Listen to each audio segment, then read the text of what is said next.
शतरंजगढ़ नाम का एक राज्य हुआ करता था, जहां राजा तारामल का राज था, जो अपनी शक्ति और न्याय के लिए दूर दूर तक मशहूर था।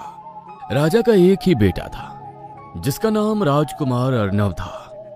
राजा उससे अपनी जान से भी ज्यादा चाहता था, पर कुछ महीनों से अर्णव एक अजीब सी बीमारी से गुजर रहा था। उसके चेहरे पर हमेशा मायूसी छाई रहती। वो दिन रात एकांत में बैठा रहता। उसकी आंखें भी खोखली और बेजान दिखाई पड़ती थी। बेटा, क्या हो गया है तुझे? दिन भर एक ही जगह क्यों बैठा रहता है? कुछ तो बोल मेरे बच्चे। दादी माँ, वो मुझे बुला रही है। वो मुझे अपने साथ ले जाएगी। कौन कौन बुला रही है बेटा?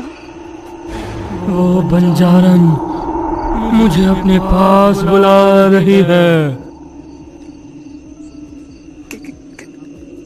कौन बंजारन बेटा? ए बुढ़िया, मैं तेरे पोते को अपने साथ लेकर जाने वाली हूँ, समझी तू?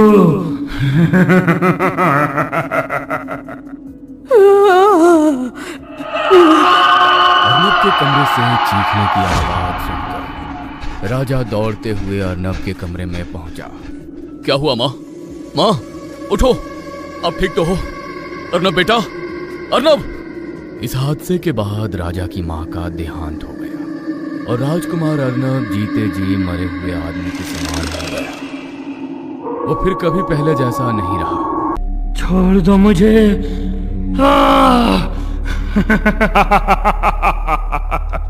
पिताजी, वो मुझे मार देगी, वो मुझे मार देगी।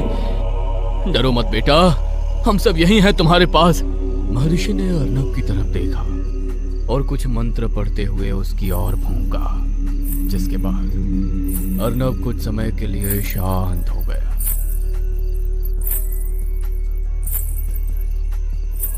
वो आ गई है, जल्दी उस तरफ चलो।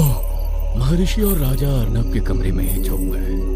कुछ देर तक माहौल शांत रहा, लेकिन फिर धीरे धीरे घुंघरुओं की आवाज अर्नब के कमरे के करीब आने लगी।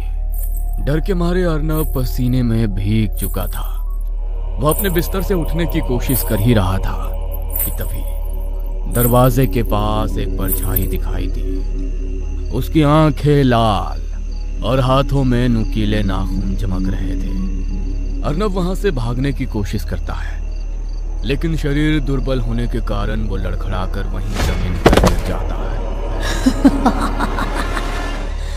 आज मैं तुझे इस रोग से मुक्त कर दूंगी।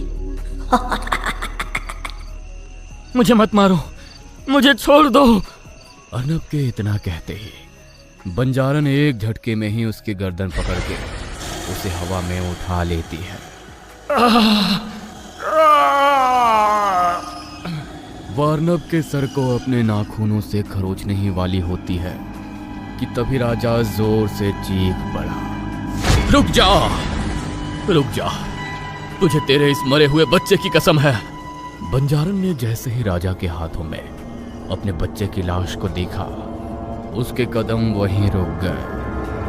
एक पल के लिए उसकी आंखें नम पड़ गईं, लेकिन अगले ही पल उसकी आंखों में आग सी भड़क उठी। ये तूने अच्छा नहीं किया राजा।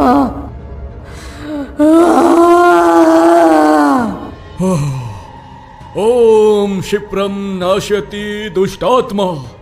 अग्निदेव, काली शक्तियों, प्रेत जुनी का नाश करो प्रेतात्मा। महर्षि के शब्दों से बंजारन का जिस्म थरथराने लगा, जिसके बाद एक काला धुआं उसके अंदर से निकलने लगा। तो मुझे नहीं रोक सकता महर्षि।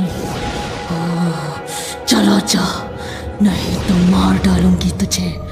चला जा। महर्षि ने मंत्रों का जाप करते हुए त्रिशूल को जमीन में गाड़ दिया और एक चक्रकार अग्नि का दायरा बंजारन चुड़ैल के इर्द गिर्द बन गया।